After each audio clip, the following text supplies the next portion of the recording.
अमेरिकी राष्ट्रपति Donald Trump ने टैरिफ वाला हथियार एक बार फिर इस्तेमाल किया है, लेकिन इस बार इस हथियार का इस्तेमाल किया है उन्होंने उन देशों के खिलाफ जो कहीं ना कहीं उनके साथी खड़े नजर आते हैं अलग अलग मोर्चों पर। यूरोपियन कंट्रीज जिनकी रक्षा की बात अमेरिका करता रहा है, उन्हीं पर टैरिफ का ऐलान कर रहे हैं ट्रंप। उनका कहना है कि वो तमाम यूरोपियन कंट्रीज जिनमें डेनमार्क हो, फ्रांस हो, जो भी हैं, उन पर टैरिफ हम बढ़ाने वाले हैं। 1 जून से 25% अतिरिक्त टैरिफ कर दिया जाएगा अगर वे ग्रीनलैंड पर अमेरिकी आधिपत्य के प्लान का विरोध करते हैं तो।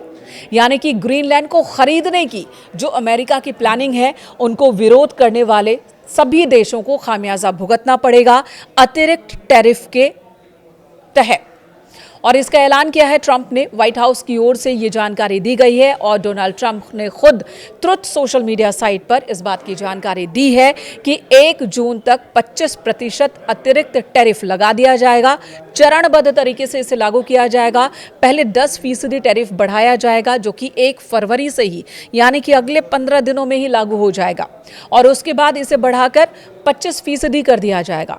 डोनाल्ड ट्रंप कह रहे हैं कि यूरोपीय देशों ने जिस तरह से विरोध किया है उनके ग्रीनलैंड प्लान का, वो कतई स्वीकार नहीं है, वो स्वीकार नहीं करेंगे। अमेरिका का कहना है कि ग्रीनलैंड पर आधिपत्य अमेरिका की सुरक्षा के लिए जरूरी है, लेकिन यूरोपीय देश कह रहे हैं कि ये बहुत ही गलत है।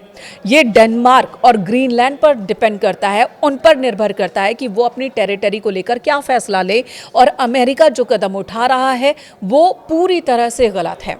वहीं जानकार कह रहे हैं कि ये अमेरिका की भूख है।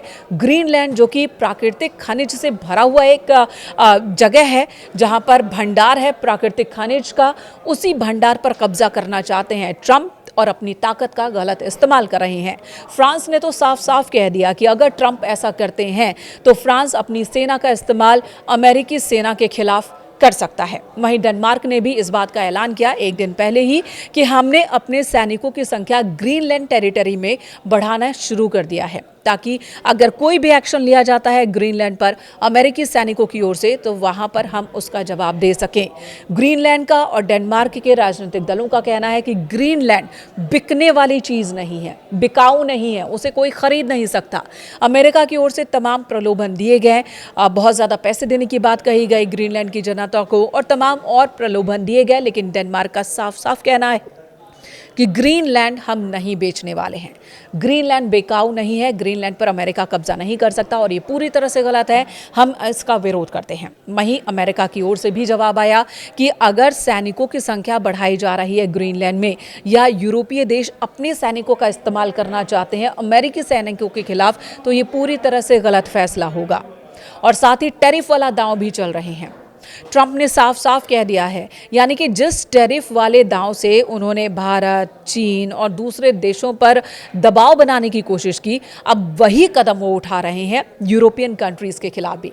इससे पहले रूस से व्यापारिक संबंधों की वजह से भारत पर अतिरिक्त टैरिफ लगा चुके हैं ट्रंप। कई यूरोपियन कंट्रीज को बार बार चेता चुके हैं ट्रंप कि अगर आपने रूस से व्यापारिक रिश्ते खत्म नहीं किए या उसे सीमित नहीं किया, तेल खरीदना बंद नहीं किया, तो हम आप पर टैरिफ और बढ़ा देंगे। इसी बीच अब ग्रीनलैंड का ये मसला आ गया और ट्रंप टैरिफ बढ़ाने का ऐसा लग रहा है बहाना ढूंढ रहे थे। उन्होंने यूरोपीय देशों के लिए भी अतिरिक्त टैरिफ का ऐलान कर दिया है। अब देखना होगा कि यूरोपीय देश इसके बाद क्या कदम उठाते हैं। फ्रांस की ओर से जो एक कड़ा रुख अपनाया गया है ग्रीनलैंड के मुद्दे पर अमेरिका के खिलाफ, क्या फ्रांस अब टैरिफ से डरकर पीछे हटेगा या अपने फैसले पर कायम रहेगा और अमेरिका का विरोध करेगा?